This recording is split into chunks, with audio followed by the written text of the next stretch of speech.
Hello, everyone. Are we live? I think so. Yeah, I'm Thomas, ML engineer at Weights and Biases. And today we will be talking about fine-tuning an LLM judge together with Sophia Yang, head of relations, developer relations at Mistral AI. Hello, Hello, everyone. Hello, Sophia. How are you doing? good. How are you? Good, good. It's pretty hot here in south of France, and we are happy to host this seminar with you guys. You have a terrific product, and we are really enjoying user your API. So I hope today we'll have this initial part where Sophia will go through the different Mistral AI products, and then we'll have a hands-on tutorial on using those to actually fine-tune an LLM judge and how we can improve and reduce hallucination and improve the model outputs quality. So Sophia, I will give you the floor now, and you can go and tell us more about Mistral AI. Yeah. Hi, everyone. Thank you so much for joining this webinar, and thank you, Weight and Biases, for inviting me. So excited to be here. So I just want to give you a brief overview of Mistral and Mistral fine-tuning service before letting Thomas give you a hands-on demo into an example on how to use Mistral fine-tuning API. So yeah, can y'all see my screen well?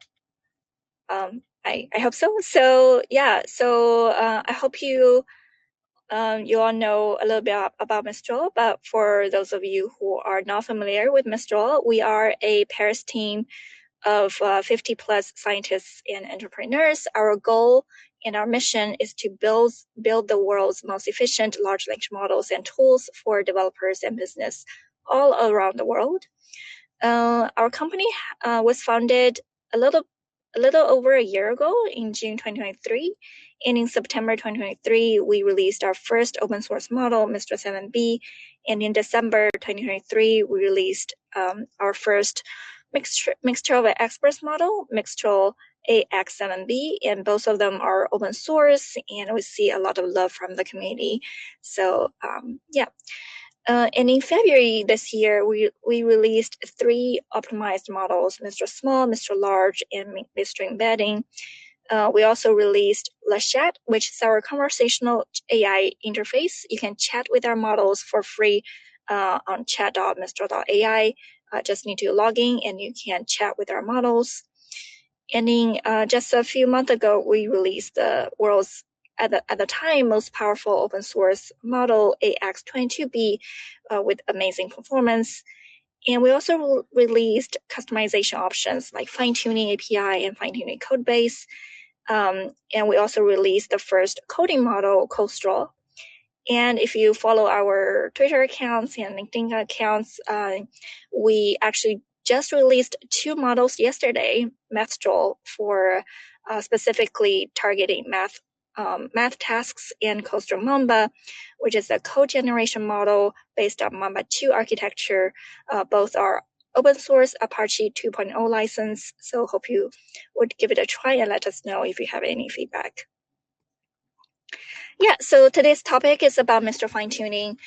Just a few weeks ago, we released both our fine-tuning API and also our fine-tuning code base because we heard a lot of feedback from the community that you want to know what is the best way to fine-tune Mistral models.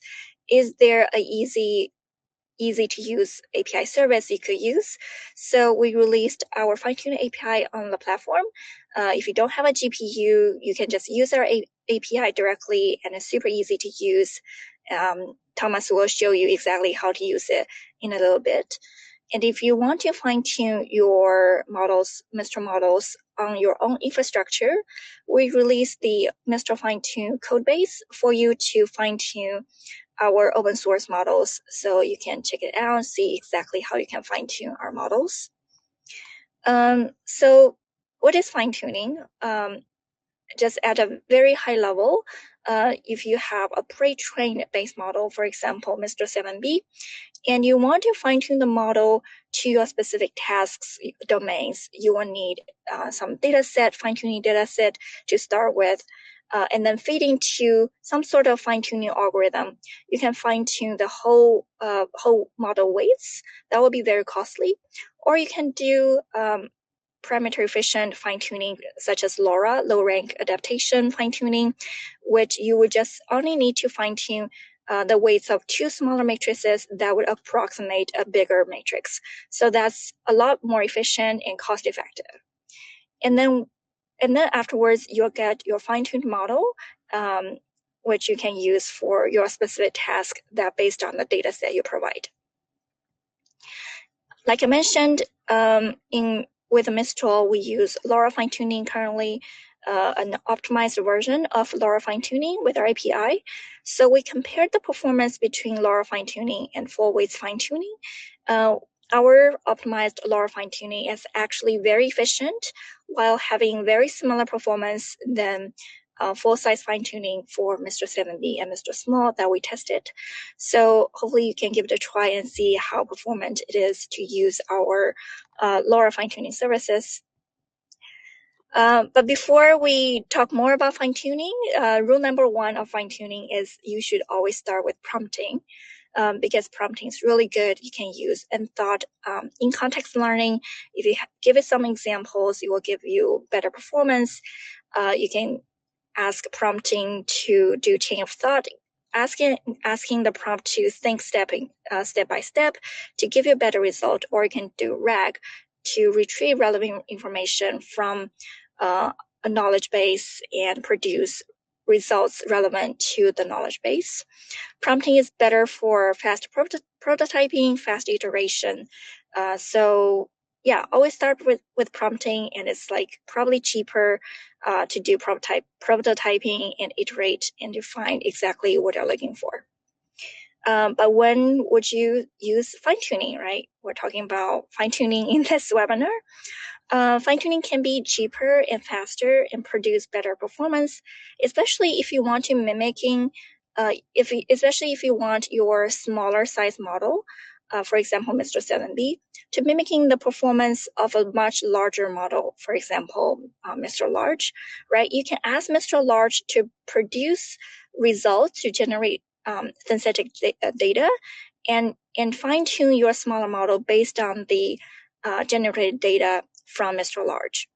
And then there are many use cases for fine-tuning. You can fine-tune for a specific tone, format, style, and if you have specific tasks, fine-tuning provides better alignments with your task of interest. So with Mistral fine-tuning API, it's super easy to do a fine-tuning job. Basically, there are 4 steps. Step 1 is to prepare your data set. We do have a specific data format that we would require for your fine-tuning job. So normally you would provide a JSON-L file with specific format that we documented in our documentation. Once you have the data, next step is to upload the data to our server. So just with a few lines of code, you can upload your data. And then maybe another few lines of code, you can create a fine-tuning job. And then finally, after, depending on your data size, it might be a few minutes later or a few hours later, you will get a fine-tuned model. Thomas will walk you through exactly how to do this fine-tuning process in depth in his demo. Yeah, so and finally, I want to talk a little bit about 3 use cases. It's actually the winning projects we saw from our fine-tuning hackathon that we hosted in June. So we have 3 winning projects, hoping to give you some inspirations for your own projects. The first project is the Chat Robot, where this project fine-tuned Mistral 7B to generate code from user commands and camera inputs for manipulating robots. So as you can see here's a pipeline for how you can use a fine-tuned model to control your robotic behavior. So it's really interesting. The second project, Mistral, they actually fine-tune Mistral Small to generate music. And then I have some description for you here to just to tell you exactly the data set they were using and how they can generate ABC notes that to represent music using plain text. So it's quite interesting, and they have a really nice UI for the music for the generated music. In the final winning projects we have is a AI-powered virtual law assistant, where they have a Mistral 7B fine-tuned model. They call it Donna. Donna is helping you summarize your legal case, your case in legal terms, and then they have another Mistral 7B fine-tuned classifier to classify your use cases, and then they also have another Mistral large model to do RAG to retrieve documents and answer questions. So yeah, those are just 3 use cases for you to take a look, for hoping they can be inspirations for your own projects. Yeah, now I'm gonna turn the mic to Thomas, who is gonna show you exactly how to use Mistral Fine-Tune with weights and biases in a really amazing demo. Yeah, machine learning engineer at Weights and Biases. I'm the LLM fine-tuning guy on the growth side of Weights and Biases. I've been playing with fine-tuning from the beginning when it became mainstream, playing with Mistral fine-tune for a while now. We have been building internal tools, helping customers like get their LLMs doing crazy stuff. I'm also maintainer of a lot of our open source ecosystem, from the 1DB, from the integrations, helping integrate weights and biases into other frameworks that use LLMs and non-LLMs. Previously, I was working on energy forecasting, mostly computer vision based, satellite imagery, time series, geospatial. So a quick 180 degrees topic switch from image to LLMs these days. I'm very active on Twitter, so if you can create contact, you can follow me there. So for the plan for today, it's going to be use the Mistral API that we have been building a very tight integration from the fine-tuning side and from the API of using the models. And we're going to use this Mistral LLMs as a judge for a task I will explain, but this task is to detect hallucinations. And we have to actually grab a data set to do that. So we're going to look at a data set and try to check how we can improve our prompt and version our prompt and track the performance of our different prompting strategies. And then once we're done with that, we're not going to do much prompting today. I will probably, in between the audience, there's much more experts on prompting than me. And then we're going to try to make one of the small models like the Mistral 7B and fine tune it on a data set, and to get close to the performance of the big brother LLM large, Mistral large. And then we're going to do something fancy we're going to make some other data set. We're going to augment our data set with an out of domain, but that it's relevant for the task we're in at hand. And that will actually improve the performance of the final model. So I have put together a code base for you guys. It's in 1db/LLM judge. You have the link down there. Please, Catherine, maybe paste that on the chat. And yeah, let's dive into that. So actually, this seminar and this idea come from this blog post. So today we're going to work on that on this GitHub repo. So Mistral 1DB. You can follow the link I post, or it's like tcapel/Mistral1db. And you have like 2 notebooks here with a small readme that explains what we're going to do today. But all this is a refactoring of this excellent blog post from Eugene Yan. Eugene Yan is a known member of the community, has been working at Amazon and writing a lot of how to get the most out of LLMs. And he wrote this blog post of how we can fine-tune a model and bootstrap the hallucination detection by fine-tuning on an out-of-domain dataset. So we're going to reproduce this blog post using Mistral models instead of I think he's using BART here. It's like an open source model. So we're going to get actually way better performance here on the blog post because the model we're going to use is better. Yeah, we're not going to reproduce these plots because that will require messing up with the logic. So here we're going to just use the predictions. So I encourage you to read this blog post, but most of what is interesting here is that it describes the task. So we're going to actually classify factual inconsistencies. So this is kind of hallucination in the sense that we have a piece of text and we're going to detect if a summary of that piece of text is actually factual or is hallucinated.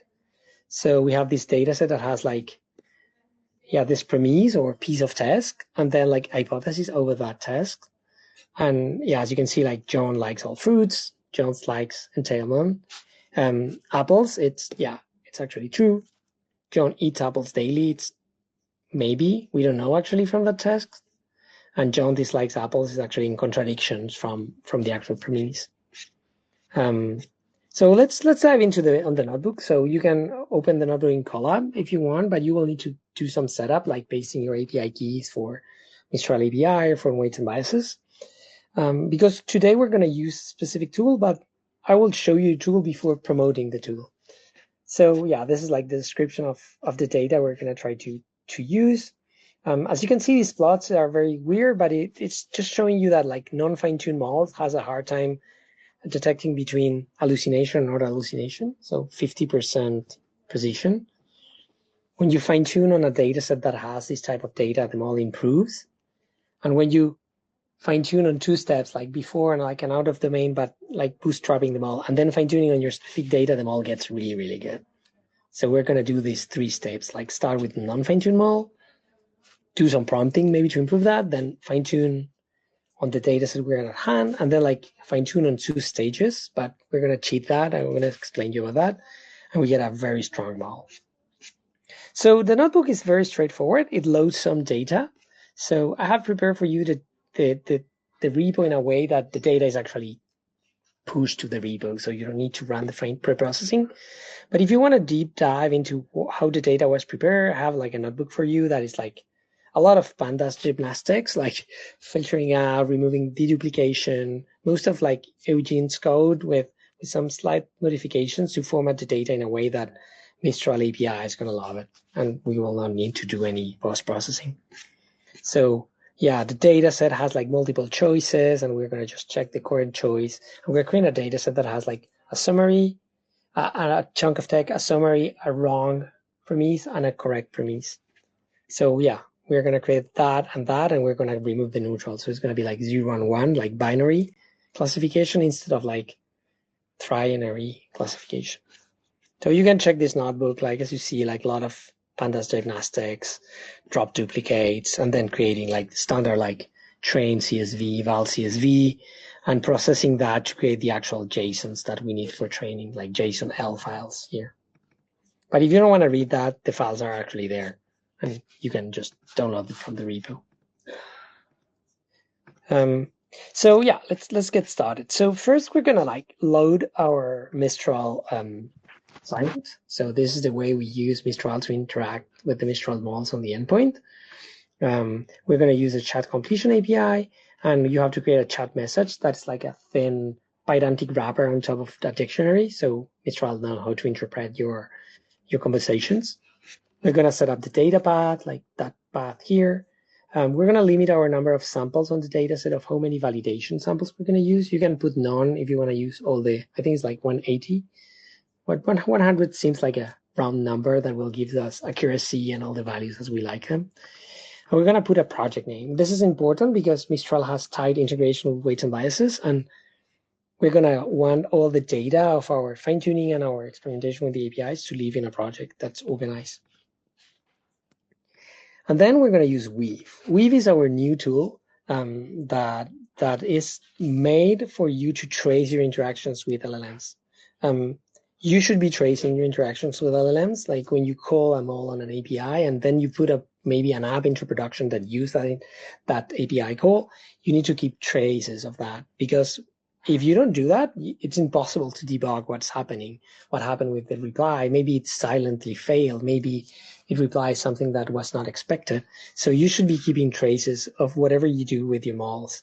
And Weave is our tool to do that. So Weave is kind of the LLM brother of the weights and biases SDK. So you can pip install Weave, and then you call init, and this tells, okay, all the calls to the API were going to be stored on this project, LLM Judge webinar in our case. Then we can, small handle function to read a JSON-L. JSON-L is basically one line a JSON, so a dictionary per line. And then we load our data. So as you can see here, we're running only one num sample, so we set up that at 100. The trained data set has 820 samples. We're not going to use that yet, but it's already there. As you can see, it's format on like a premise. So a piece of text, then like an hypothesis of what that text should be. Probably you could rename that as maybe text and summary, but that's the original naming. And the target, if it's true or not, if it's is actual hallucination or not. So 0, it's hallucination. 1 is that it's correct, and this is an actual hypothesis to that premise. So let's get into interacting with Mistral. So Mistral, basically, you interact with this one single line, like client.chat. You pass like a mall name, a list of messages, and this handy little line here, repose format, lets you get a structured output. So what I'm going to use that, because I'm going to use this for classification. I want to get like an actual 0 or 1. And maybe I want to get something more that I can parse automatically and extract the actual output. So this handy function here lets you call them all, whatever mall you want to try, with a message list, and it will pass the keywords, maybe temperature or max tokens you want to pass to client.chat. And this is the only thing you need to add to your interaction with them all to have weave traceability. So this is telling weights and biases, and weave specifically to every time you call Mistral, this function here, we're going to keep track of the inputs and outputs of this function. So we'll get them all, the messages, all keywords, and the output's going to be like a JSON loaded. So it's a dictionary, actually, that it can be rendered on the UI. So let's create an initial prompt for the tasks. So I like always giving models kind of a personality. So you are an expert to detect factual inconsistencies and hallucination. You will be given a document and a summary. Carefully read the full document and provide summary. Identify factual inconsistency, blah, blah, blah, blah. So we're asking him to label if the statement in the summary is not supported or contradicts the document. Actually, if it's an hallucination, label it at 0. And if all statements in the summary are supported by the document, label it as 1. I'm actually asking to highlight the statements and provide a JSON output. It's very important you explicitly telling the prompt that you want a JSON if you are passing the JSON type object. So return in JSON format with consistency and the reason. So this should be the Boolean 0, 1. And I want a reason. I want to know how the model decided that this was an hallucination or not. And then, as you can see, the prompt has this format that I will pass the piece of document and the actual summary. So this is just to be in line with what I'm expecting here in the dataset. And then I have just a super simple function. It's like, okay, format my prompt and create the message in the format that Mistral expects using the chat message class here. So if we run this, actually we can just split here. You see like messages, it's just, it's like this list of messages that is only like cast to the chat message type so you can launch on the Mistral API. So when we call that, like if we call output with Mistral 7b, like the open model that we will later fine tune with that list of messages, you get that link. And that link comes from Weave. Weave is telling you, hey, I'm tracing that call you made here, that call you made here in this line. And you can click that link and it will open a new window and you will get the trace of that interaction. So you can see it's tracing the call Mistral function, that it's also nested calling the Mistral client chat because we build an automatic integration. So as soon as you use Mistral API, we also track that. As you see, we get the cost, the output tokens, how long it took. But most of the users will be actually surrounding the actual endpoint call by some code that does some formatting or with a better naming. So it's not it's completely standard to have like a higher level function like call Mistral or call hallucination or whatever. It could be actually called something like detect hallucination, and that function will under the hood called Mistral chat. So if you want to see the bare bones call, it's here, and you have all the inputs, outputs, the chat message you use. It actually shows you the tools that were not passed, like all the parameters were set to null, and you get the output, like the raw output here. So Mistral endpoints get you a lot of information like usage info, the ID of the call, the object, when it was created, and the model you were using. And the call Mistral is my own function that has like my part output. So as you can see, Mistral is consistency. Mistral's output, structure output is really good. It's giving me like a dictionary that has like consistency, one, and the reason why it's thinking that is actually consistent to the input. So I get version of everything here. As you can see, I get the call. I've been calling this function a while, like 900 times. You get the code version automatically. So as you can see, even if it ran on Jupyter, I get the exact function that was used. So if I made a slight change to the function, a new version of the function will be created.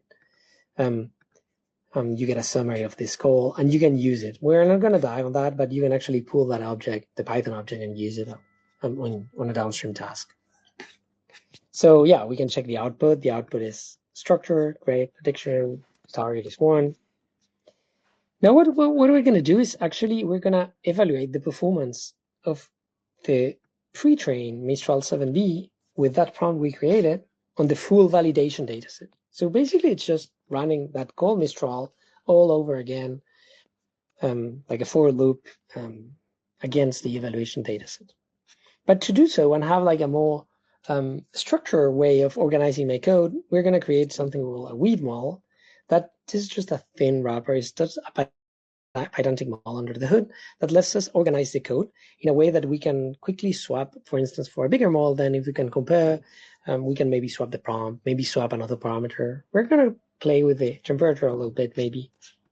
So how do you do that? You just create a model, a class that inherits from weave model, and you have to instantiate that in the same way you will instantiate a pedantic model.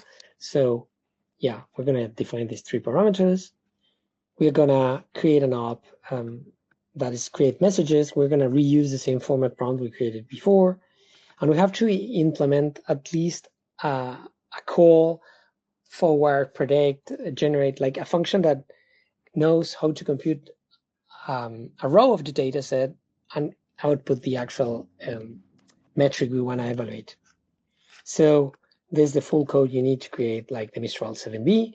So we're going to create a Mistral model with the same model as before. We're going to pass the same prompt as before. We're going to go to temperature 0.7, maybe play with that a little bit. And you will use that as you would as expected. Like it's going to be model.7b.predict, and you pass the premise and the hypothesis. They are both the parameters that the model expects. And now you get kind of a nested structure that is like, oh, Mistral model predict is calling Mistral create messages. It's calling call Mistral under the hood, and that's calling Mistral chat. And this is pretty cool because we get like a version of the actual model. So I have been using this model with different tweaks. So this is like the V3 of the model. And maybe we can check like, oh, Thomas has been creating different versions here, 8 versions. You can maybe compare them. Yeah, version 0 when I started working on this. Maybe it was a little bit simpler. And now it's like the final version I'm using right now.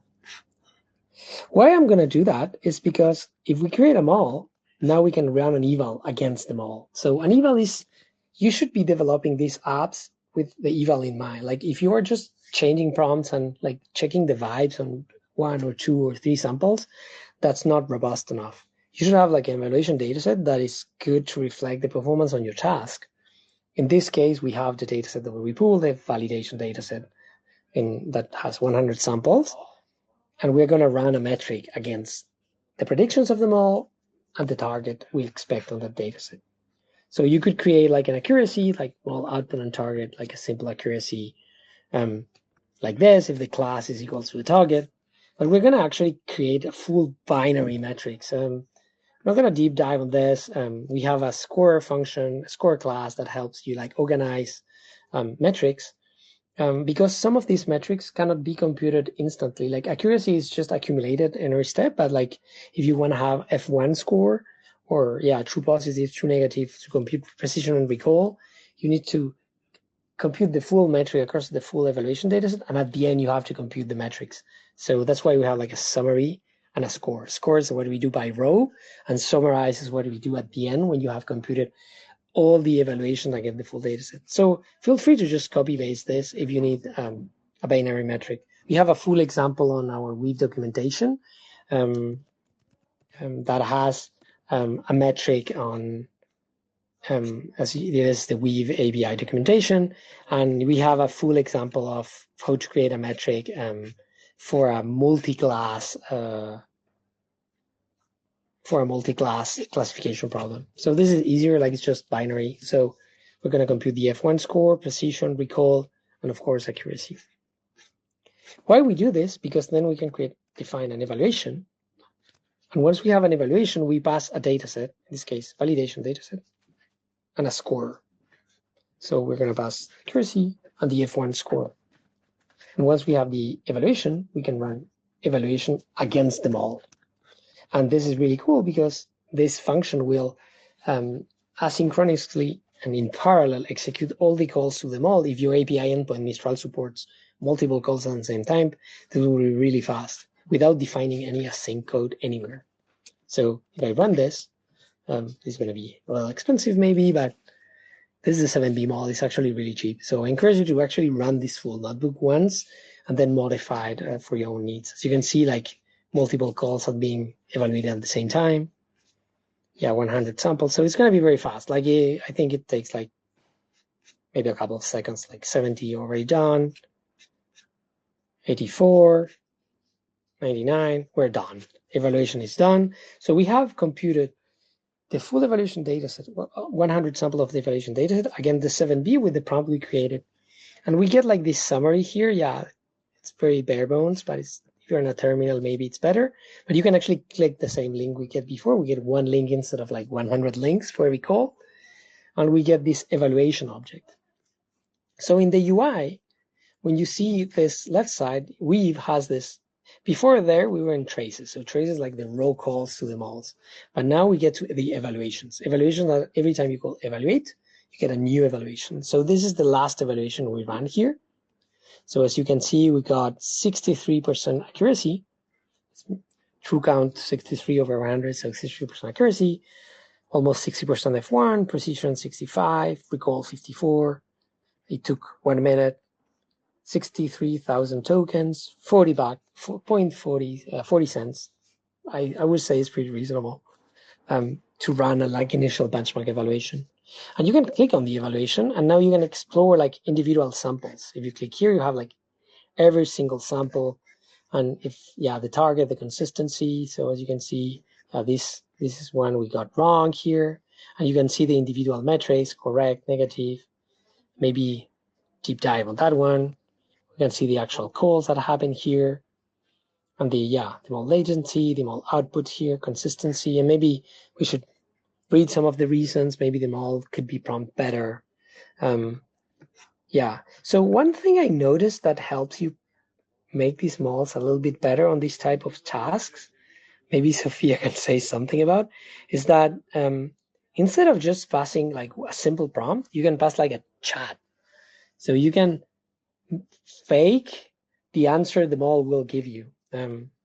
So instead of passing just one prompt, you pass like prompt, and then you pass like the first answer from the mall, like, hey, yeah, of course I can help you. I will check that. And then maybe you give some examples of that in the prompt. And then so you have like the start of a conversation with 2 or 3 messages, not too much. And then you make them all generate the output. And that from some of my testing help a little bit on the performance side. But 63% accuracy is really high, like compared to what he was getting, like 50% at the beginning without any fine tuning. Of course, this is like a more capable model, but we're getting almost at the same level of his fine tuned BART. So without any fine tuning and with a very simple prompting strategy. So I encourage you guys that try this notebook and maybe improve this prompt. Maybe give some examples here, like, I don't know, examples and of what the model is expected to do. This model has very long context. They have 32K context tokens, so like 32 pages basically. So you can put a lot of text here. And as we're not expecting the model to generate too much, no issues. So give it a try, maybe improve this prompt, iterate a little bit, and run the evaluations every time you change a prompt, so you can see how the evaluation improves or decreases when you do the prompting strategies. So yeah, as I was saying, I iterated a little bit on the prompt for you. So yeah, I can put the same prompt as before. I can maybe ask more instructions like carefully read, maybe think a little bit before answering. Maybe you can give some examples, like here I give like one document, one inconsistent summary, one consistent summary, and then the same instruction as before. We can actually try that, and we will create a new mall, Mistral mall, same mall as before, but with different prompt, maybe same temperature. We're just going to call that mall 7B with examples. Just going to call it once to check it works. If it works, the output looks the same as before, and we can run the evaluation. So while this runs, like I'm gonna check the chat if we have questions.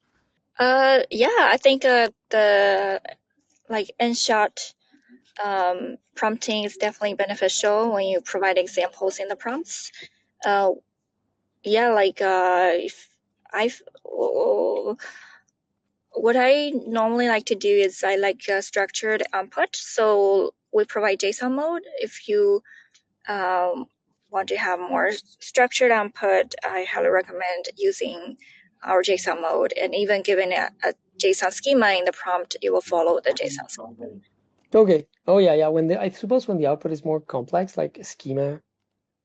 Yeah, this is a super simple output. So I have seen sometimes the schema is broken, but it happens very little.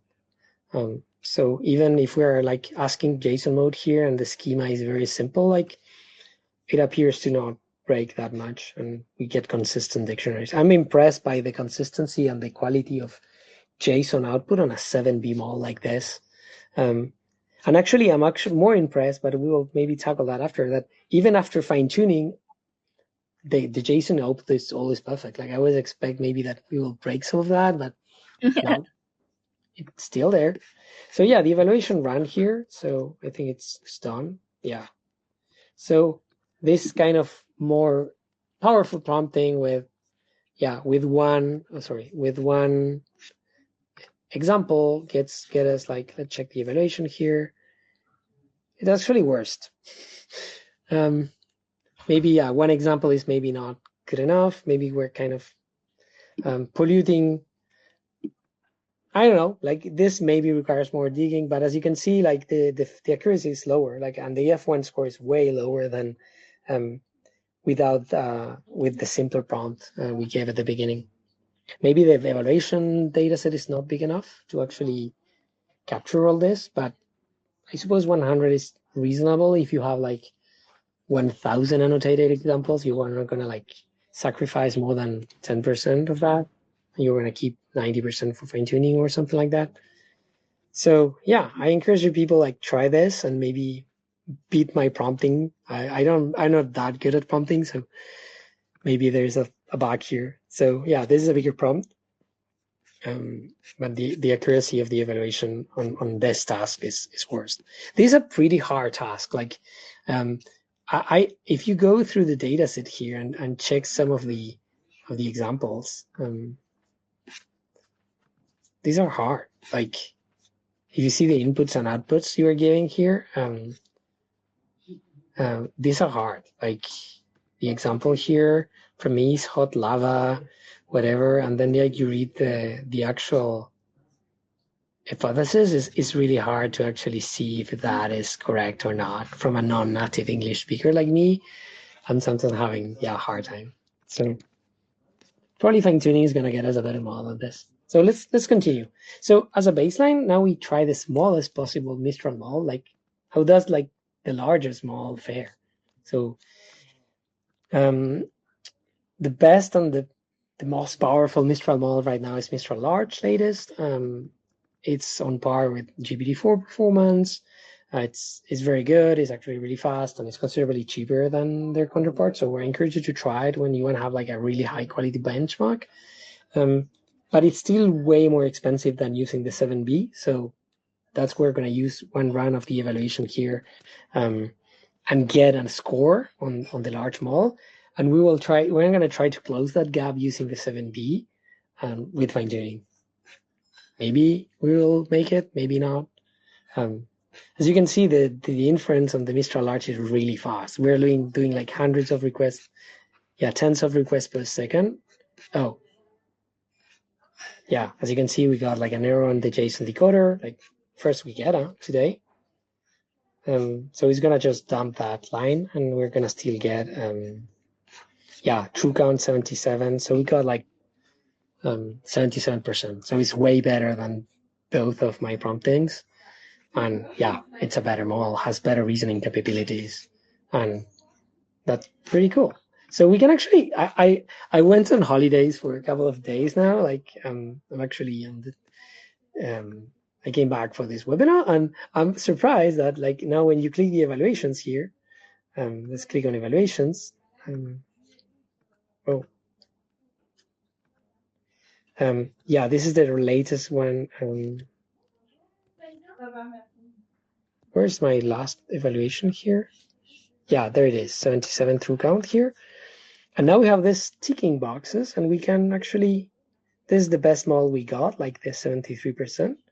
We have compare evaluations. That was not there 1 week ago. So I find that pretty cool. And we have like a one-by-one comparison of both prompts and outputs. This is really handy when you want to see them side by side. The predictions, and as you can see, Mistral model V3 and V5, this is large and this is 7B. They don't predict the same here. The target is 0 and Mistral large predicts correctly, and Mistral 7B gets it wrong. And, like it's realizing that it's not mentioning that guy. And this is probably like hallucinating or getting info from their context and not abiding to the text. So this is really cool. Like you can see them side by side. You get the radar plots that people seem to like. I don't find them that useful, but yeah, you see that accuracy is kind of better. So yeah, we got side-by-side comparisons.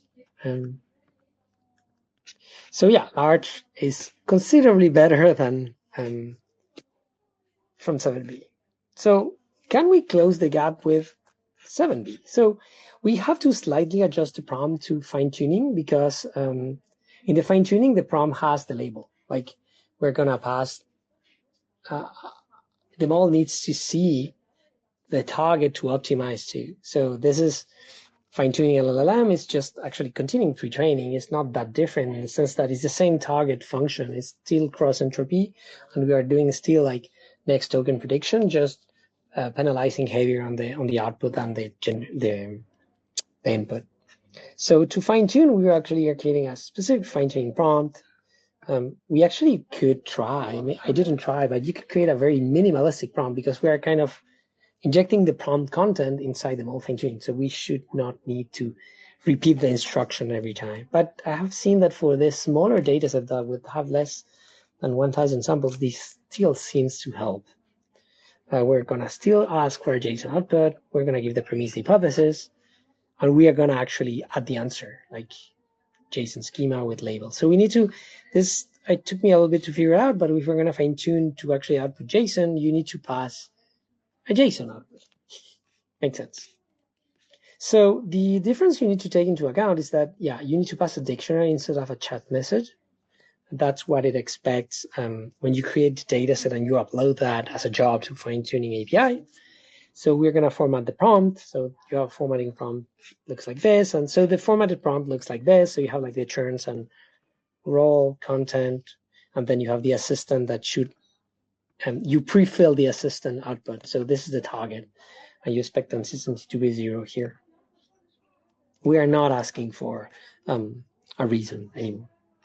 So you could format the prompt on the pandas dataset with some fancy pandas, but I'm just iterating row by row and applying the format prompt, so we get a JSON-L file from that. So let me just show you the data, what it looks like. So formatted feed train JSON. I know that. This is really shitty. Open this in editor. It's like every line is a JSON, like the same I show you on the UI. So it's a list of dictionaries with altering roles, user assistant. That's it. So we save both JSON files, and then we need to upload the dataset to Mistral API. So where we use the Mistral client, you should probably base your API key in a secret way. I use environment variable for that. I have a huge secrets file that have all my environment variables like Mistral and all the other endpoints I'm using. And then you need to create, and with the client, creates file create, and you create the data set. So in this case, I'm passing the format, the ftrain, and I'm also passing the eval.jsonl. I think I'm not going to use the eval at the end, but just check that. So yeah, I copied this from Sophia's notebooks, pretty print, so we can render this correctly. So when you do that, like actually the endpoint returns you this payload that tells you like, oh yeah, I created your file. This is the ID of that file when you want to use it afterwards on the downstream fine-tuning task. So now we need to create a fine-tuning job. Like once the data is uploaded, actually, I think they check that the data is formatted correctly. They have a handy function somewhere in their SDK that lets you check that the data is formatted correctly. But for me, yeah, it's not very complicated. It's just JSONL line by line. Maybe you should check that before spending money. But I will show you a trick that they have so you don't actually need to create the fine-tuning job before you are sure it's working. So we have to create a fine-tuning job, and you only have 2 parameters to play. And this may be a bummer for some deep learning engineers that like fill with all the parameters, but for me, it's at least like a peace of mind. It's like, oh, they have figured out the good recipe. I just need to maybe check the learning rates and how many steps I want to train. That's it. Like, it's gonna go fine. I don't need to secure GPUs, and then I can use them all on the endpoint by just providing.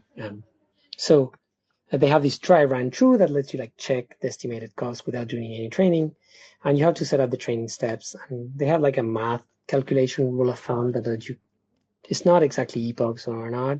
So 35 training steps on this data set gives you more or less, I think, 10 epochs. That is what I think they give you here, kind of, yeah, it's kind of 10 epochs, and it's what Eugene, was using, so we get kind of the same. And now what's cool is they have weight-summarized integration. So we're going to dump the training logs of my fine-tuning model on the same project we are already running our evaluation. So everything is tied in the same place and organized. So I can keep an eye on the models and then on interactions with the models in the same place. So you have to pass the integration here, project name, same as before, maybe give a run name so we know what we're doing. So I'm going to name it Mistral 7B 5B. And you have to pass your weight-summarized API key so they can connect their runner to the client, to the weight-summarized client, and log those metrics for you. I'm not going to run this. It takes like 20 minutes on the small fine-tuning job. But when you run this, you get this, you create the job, and once the job is done, it will be, you get like a payload that it's finished. So let me show you how it looks on the UI. So in the same project where we're looking at the traces of the interactions, I have run a bunch of fine-tunings already. So it's not separated. So we have this little separator here. So this is LLM interactions, and this is like the old school experiment tracking that everyone loves. So this is the experiment. We ran the Mistral 7B fine-tune. As you can see, it took like, 35 minutes, more or less. The loss went pretty steadily down. So kudos for the team to create such a good training learning rate, seen, and yeah, it gives you like a percentage of done or not. And if you provide an evaluation data set, you get the classic scores like perplexity and loss. I think this is done every epoch, so depends how they compute the epochs and the training step you give. This will be done multiple times and always at the end. They also give you the overview, like you see all the configuration, the parameters that we're using. So this is not explicit, but you get it here, so you see that what they're doing and how they're computing microbatches, and the adapters are being saved, this optimizer's trade, actually the sequence like they're using for training. They're probably doing some packing and some stuff. Maybe Sophia can. But you get the actual lower parameters, like they're using rank 16, scaling 2, and that's really cool. So maybe if you want to reproduce these with their open source tools, this could be done here. and you get the summary metrics at the end. So why I like this, because once you have finished fine-tuning, actually, before using them all, I want to just check if there's questions, because I went pretty fast here. I think Catherine shared the repo. Yeah, fine-tuning. Thank you, Sophia, for pointing to the fine-tuning. They have a really good docs. Like, just check Mistral docs. The examples that are there, you're very copy-paste. They have a cookbook that is really nice. We're going to bring this tutorial to the cookbook so you can see it there. And once it's like refactored in a simpler way. Okay, yeah, long text, maybe we can dive into that at the end. So yeah, no question on the fine-tuning side, so pretty straightforward. Dataset on JSON, upload that, create a fine-tuning job, and paste your API keys if you want to bring back your logs, weights, and biases, and everything will be logged in the same place. But the cool stuff starts now. Like, once the job is finished, you get an ID, so you get the fine-tuning model, so FT, open model, Mistral 7B, and an ID. And now you can straight away use them all. No fiddling, no GPU, no deploying, no serving. This thing is readily available once it's fine-tuned. So you can use the same code we used before, Mistral model, replace that open 7B by that string, and everything works. Like, of course, we're going to use fine-tuning prompt, and we can run the same evaluation we ran before against the new fine-tuned model. And if we do that, I'm not going to rerun that, but I run that evaluation. As you can see, the fine-tuned model here, I ran this a couple of days ago, gets 79% accuracy straight away. So F1 score is 80%. It's really high. So it's actually on par with the Mistral Large. So we can open here and we can see the action. So Mistral Large was there. So 70%. And this thing is the fine-tune open Mistral here is getting 79%. So this is pretty impressive. This is pretty small model. 30 minutes fine-tuning without writing any fine-tuning code. You can straight away use the model on Mistral. It's a really too cheap and fast model, and you get a really powerful model. So kudos. So this is a substantial improvement, and it's really cool because this is like, now it's a very narrow and domain-specific judge, but it's very good for this task. And we could iterate quickly because we have this evaluation pipeline that lets us like fine-tune, then we test without changing any code, and we see that on the same dashboard. So we have confidence that this model is better than the original. And then I'm going to give you like cherry on top. The actual blog post I shared at the beginning goes in a two-step fine-tuning. So first they go fine-tuning on, they try the fine-tuning we did now, and they get like a decent score. And then they go on a two-step fine-tuning. They train first on like summarization task from another data set. It's called the USB data set. That is a bunch of like Wikipedia article summarization. So there's also a lot of pre-processing. So same pre-processing is on the first notebook I had shared here, but the data, the pre-processed data is here in USB train. So you can check that. But this data is completely different from the FIB. It's not the same type of tasks. It's just Wikipedia articles. So fine-tuning on a two-step, first on that like generic, and it's actually a bigger data set. And then doing a small fine-tune on the specific data set we want, we are going to even bump the performance even more. So in the example Eugene did, he did like a two-step fine-tuning. This is not possible right now with Mistral fine-tune models. I actually tried, but once you cannot like start from a fine-tune model and do more fine-tuning. So what we're going to do today is I actually took both dataset and I mixed them together.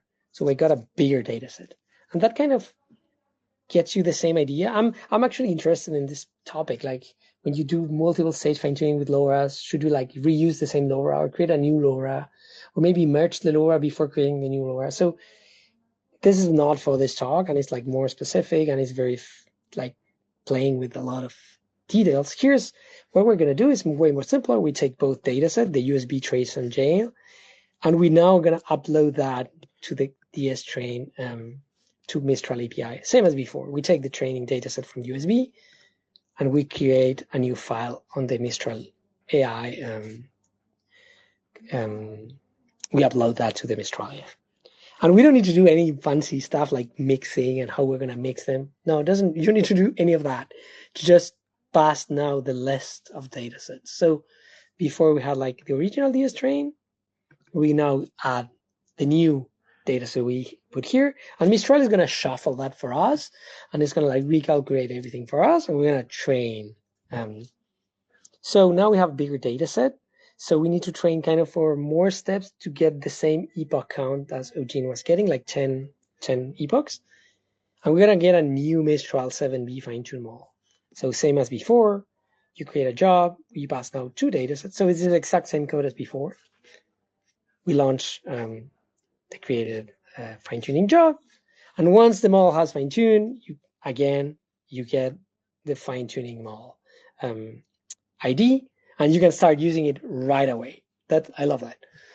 We reuse the same code as before. We pass the same prompt as before. We just change the retrieve model by this one, the new fine-tuned model. We run the same evaluation as before. It's going to be the same price as before because it's still a 7B. And we get, let's just compare, like where, because we have comparing now, and this is cool. So this is this one. We can actually, if we open the model here, we see the actual, see these are the 2 steps here, so we can actually click compare. Can I click compare or not?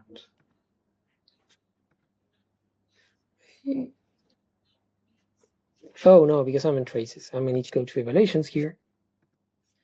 And if we go to the evaluations and we open the last 2 fine-tunings, these 2 here, we can click compare.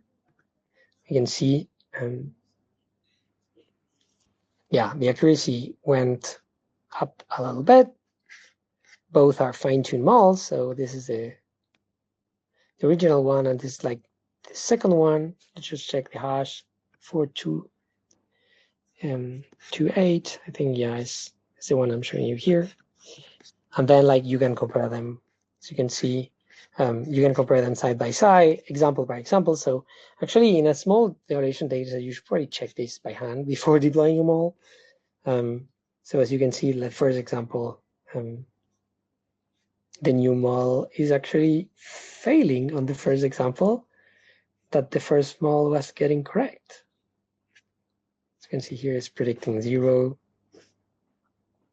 it's predicting 1, and it's 0 the target. We can go sample by sample like that. You can compare the outputs.